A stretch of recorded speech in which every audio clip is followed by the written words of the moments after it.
So Graham, what will the changes mean for the staff of this organisation?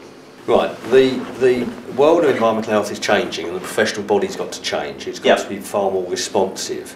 And in the last few years we've developed almost two separate organisations within one organisation. One that's been dealing with customers, buying our extremely good products and services which support environmental health and public health improvement. And also on the charity side there has been a development on professional education and in other activities. The time has come for those elements to be brought together in terms of the management of the structures, how we can maximise the best use of the resources that we have available. And with the increase in members that we're expecting over the next few years, this is absolutely the right time to do that.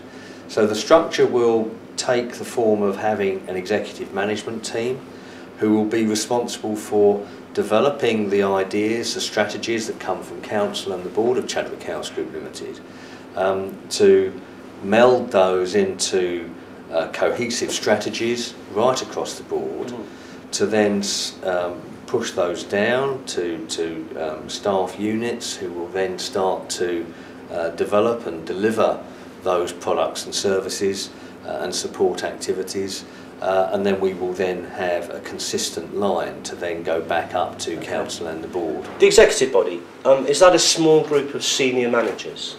Well, I've created an executive management team of 5 people. Myself, the Finance Director, Director of Corporate Services, the Director of Commercial Services and Director of Professional Services. Now those are all executive directors and they will be responsible entirely for making sure that everything across the organisation is working effectively together, to making sure that we've got singular objectives, to make it easier to address the quite complex problems that we have within the organisation with a much clearer viewpoint. So do these posts reflect new directorates within the organisation? Yes, I mean there won't be too much disruption in the sense that we are a very successful organisation, there's no doubt about that. What this is aiming to do is to be better. Yeah.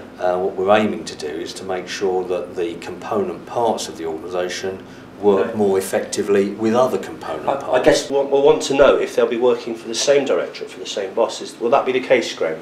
No, there may be different report lines, but fundamentally the jobs won't change. There may be different report lines, and that really is the only changes that will be apparent.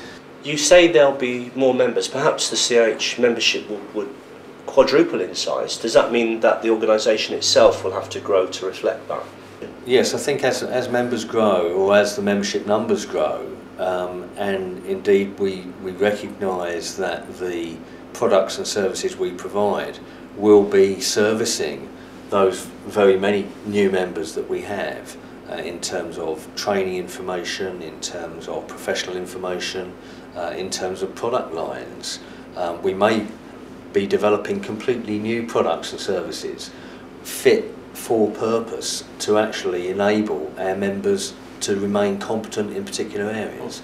So it's a complete rethink about, okay, what is it that we do, how do we do it, and what is the best way of doing it, and obviously the most efficient and effective way of doing it.